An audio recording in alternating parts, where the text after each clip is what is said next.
A big win for you, Arnold. Give us the emotion having to get it done on home soil and doing it in front of all those fans that you go to. Yeah, it's always amazing fighting in front of the London crowd, especially being like an hour down the road. You know, it's a nice feeling.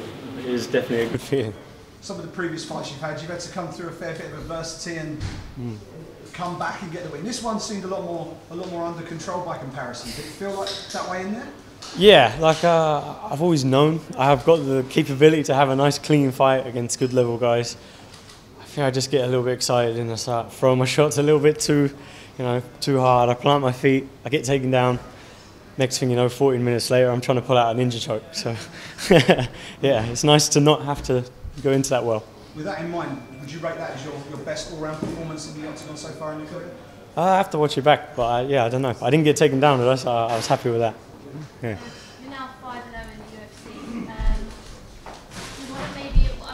What do you want next? Are you maybe starting to think about getting some ranked opponents? Yeah, I mean, it's been on the goal list for the last 3 years and shit keeps coming up, like getting injured and delayed and whatnot.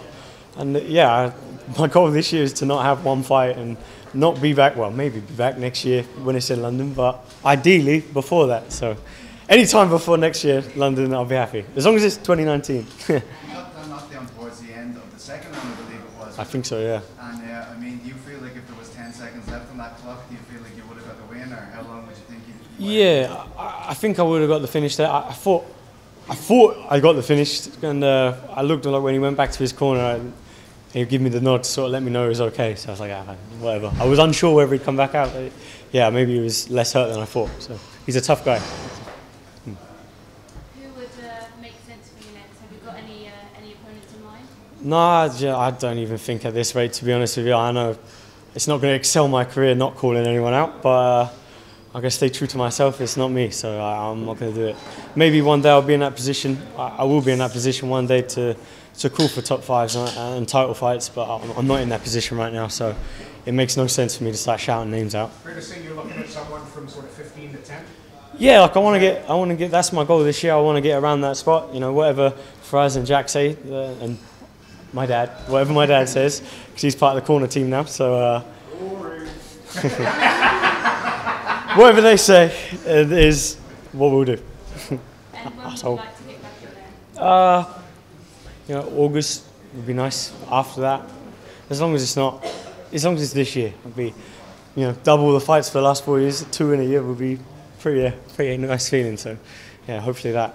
You got the ice pack on your foot there. How bad is it? I don't know. I don't think it's that bad. The adrenaline hasn't really worn off yet. It's just a bit of swelling. I did it to myself when he was laying on the floor. I was like kicking his knees and I hurt myself. In terms of, obviously you love competing here in the UK. Yeah.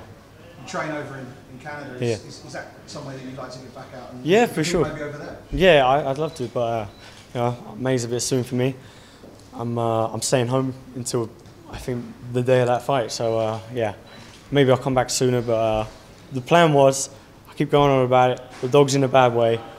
I want to stay here until and I dig his hole, put him in the hole, and then I'll go back. Because I'd be really sad if I was away when he dies. I'd be upset.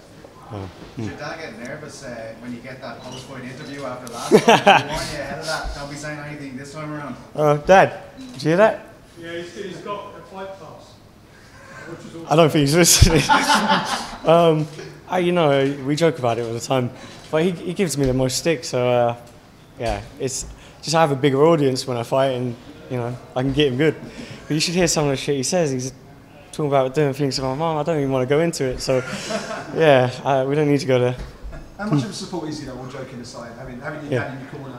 Not every fighter has that. Yeah, like I don't want to make him boo, but Dad's my hero, really. Like growing up, I aspired to be like him, and I wanted to be a big, strong, ginger baldy, but I wasn't ginger, so I had to go into fighting, and it's going all right so far. Exactly. Who let the hecklers in it? Congratulations. Thanks, guys. Thank you. Thanks, guys. Appreciate it.